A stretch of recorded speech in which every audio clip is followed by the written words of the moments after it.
I'm here with Tosin. Now, I'm going to say this straight off. You were one of the guys I spoke to prior to this game that was very confident, where a lot of others like myself are a little bit less so. Obviously, your confidence was vindicated. And tell me why you were so confident about tonight. It's a fit Arsenal. A fit Arsenal wins. That's why I was confident, man. I mean, settled back four, Ødegaard back, Saka back, Martinelli, Havertz. The team is looking like the team that was meant to be playing consistently at the start of the season, but for injuries, suspensions and whatnot, didn't happen. And I know that when me and you spoke prior to this game, we did a show a couple of days ago, and you were saying that, in your opinion, Martin Ødegaard is currently the best midfielder in the Premiership. I'm imagining that after tonight, you're even more so on that train. Yeah, totally. I even had someone message me randomly saying, "Oh yeah, Bruno's better." I'm like, "What are you talking about? Bruno's nowhere near Ødegaard. Like he's number one right now. Who's really better than him?" I'm struggling right now. I mean, tell the uninitiated what makes him so important to Arsenal. He's got the quality on the ball. Like, he can play the killer pass, he can run the game, but it's what he brings to the team off the ball, his leadership, his pressing, in terms of how he gets the team organized. These are small things that only a leader in his position can do. And I don't really look at how Arsenal have been playing since he's come back.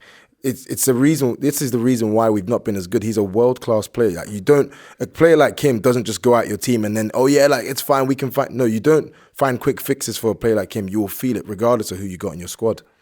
No, I agree. In terms of other Arsenal players that impressed you tonight, I mean, there was quite a few, but give a few honourable mentions to some of the other guys that performed well tonight. Oh yeah, of course I got to shout out Gabriel. Gabriel was good. I mean, he absolutely manhandled Gyökeres. What was that about? Because I saw that and we all laughed at it, but I've not quite come to terms with what exactly that was behind that. I'd like to think that probably the players probably get wind of all the noise, because so many fans have been clamoring for Gyökeres. Why have we not bought him? Why this? Why that? And it's not to say that we shouldn't buy him. It's just Gabriel probably heard that. He's like, you know what? Let me manhandle this guy. Yeah. Let me just show him levels, and he showed him levels, bro. So I think to do that at your ground, not restrict you from scoring, and to dunk on you from a corner as well. Come on. Perfect. But as good as Gabriel was, my player of the match, Jurrien Timber.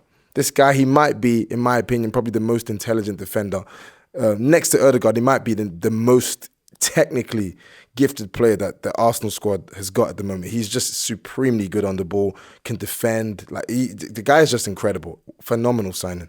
Yeah, and the Timbers had a good night tonight. I don't know if you know, his brother played for Feyenoord against City. Quentin, fellow twin. Yeah. And then the 3-3. I'm not mad at that at all. I love that energy. Yeah, absolutely. So I've said this to a couple of the other guys who I interviewed prior to you.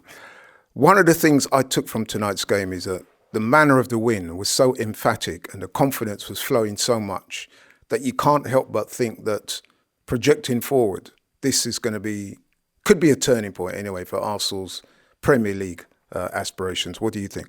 Yeah, totally. I think it's going to be a springboard, because we were talking about it after Forest, that Arsenal's focus right now just needs to be that we just win and we just win and we win. And the thing is, I was saying it last week, is that football's about fine margins, because when it's not going well for you, it's not going well for you. But you just need a goal. You just need something to go. You're just one result away from things changing. Because people, look at all the talk and all the nerves before Nottingham Forest. Saka slaps that goal in. All of a sudden, it looks like the Arsenal are back now. And now we just go to Sporting away, who haven't lost a game in ages, and then we absolutely hammer them. Then we got West Ham away. I can't see. Keep the wins coming. Yeah. Like, these are fine margins, and it's not. That's how football works. It's averages. If you've been on a bad run, nothing going your way, the red cards, even though it was self-inflicted. Look at the goal that Neto scores. Look at the chance that Trossard misses. All of these near misses, the Inter Milan games. Eventually, these things are going to turn a corner. And when they do, you're going to start seeing stuff. That's why I have confidence that we can catch Liverpool, because football is a game of averages. Things always average and level out in football. I agree. In terms of the team, let's talk about that. The manager made 4 changes tonight. Do you think that the team that took the pitch tonight is, in effect, Arsenal's strongest team? Yes, absolutely. I was curious to see who he's going to play in the midfield, right? But I think he's just shown us that that's going to be starting midfield now. the Rice, Erdegaard, and Partey. I think Partey's earned it. He deserved it. I was surprised that it wasn't Marino because we were twerking for him all summer.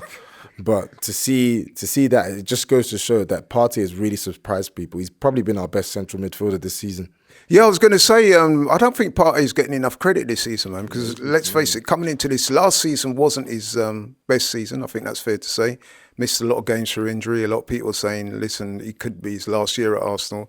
He's showing and proving. Are you a little bit surprised that there's not been what we know of as a contract offer here? Yes and no. No, because obviously Arsenal kind of like do this long thing. It may just be that we hear an announcement maybe in January or February or something.